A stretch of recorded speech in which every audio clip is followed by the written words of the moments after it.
玉髓无疑是游戏中最顶级、最受追捧的装备，然而要获得它可能是一个又耗时又危险的过程。但别担心，在本视频中，我将为你带来一份最新的玉髓终极指南，教你如何快速又安全地获得玉髓。在我们开始之前，如果你还没有玉髓装备，你将会面临2个挑战。第一个是找到游戏中最稀有的矿物远古残骸，而第二个则是找到一个同样稀有的物品锻造模板。别急，我会一步步带你搞定这一切。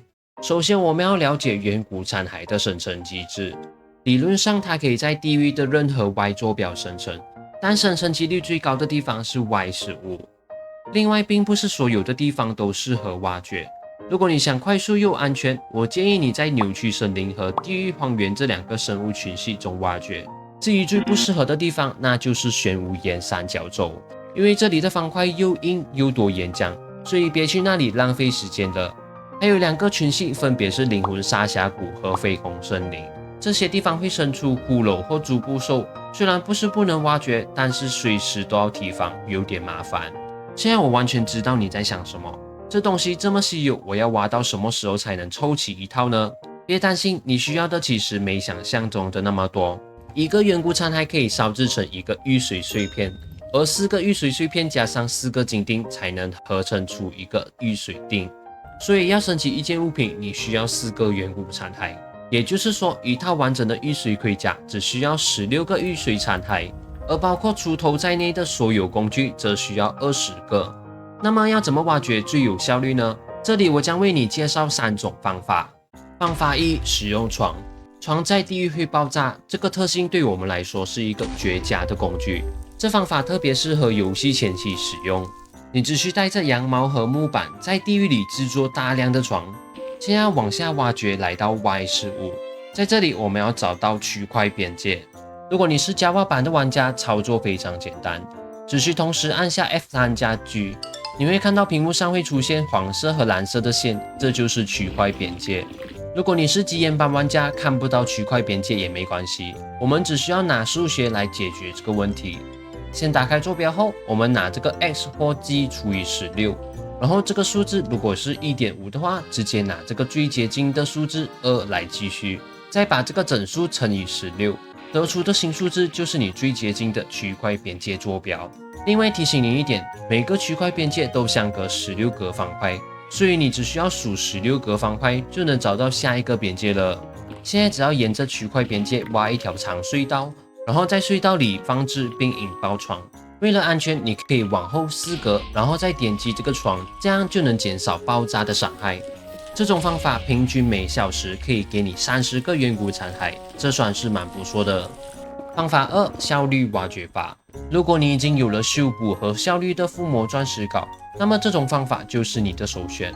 效率2的钻石镐其实就能快速的破坏地狱岩，就像效率5的镐子一样。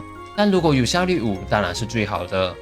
在 Y15 这里就可以快速的往前挖一条隧道，记得沿着区块边界挖掘会更有效率，因为远古残骸大多数会生成在区块边界附近。这种方法的效率更高，平均每小时可以带来40个远古残骸。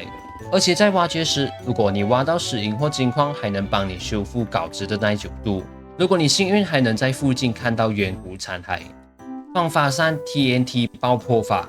这绝对是所有方法中效率最高的，平均每小时可以获得高达76个远古残骸，但唯一缺点就是它非常昂贵。如果你已经盖了火药塔，那么这个方法绝对值得你尝试。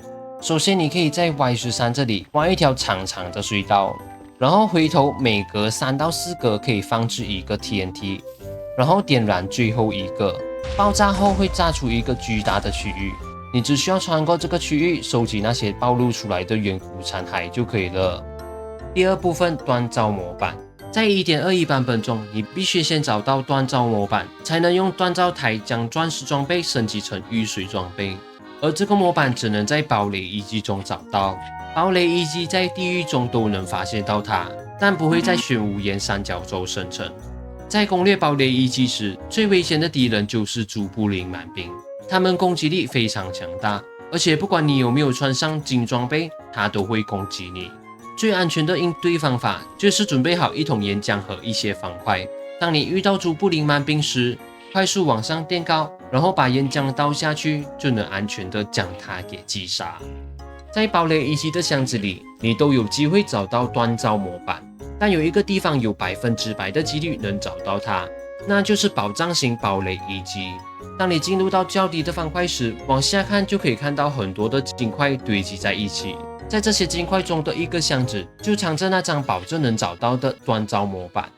第3部分最终步骤，现在你已经有了远古残骸和锻造模板，接下来就简单了，只需要烧制远古残骸得到玉髓碎片，用玉髓碎片和金锭合成出玉髓锭，最后将钻石装备、玉髓锭和锻造模板放在锻造台上，就可以成功升级了。但是别忘了，一张模板只能升级一个物品。如果你想升级其他装备，你需要用7颗钻石、1预言和锻造模板来复制多一个模板，这样就能复制多一个模板来升级你的装备了。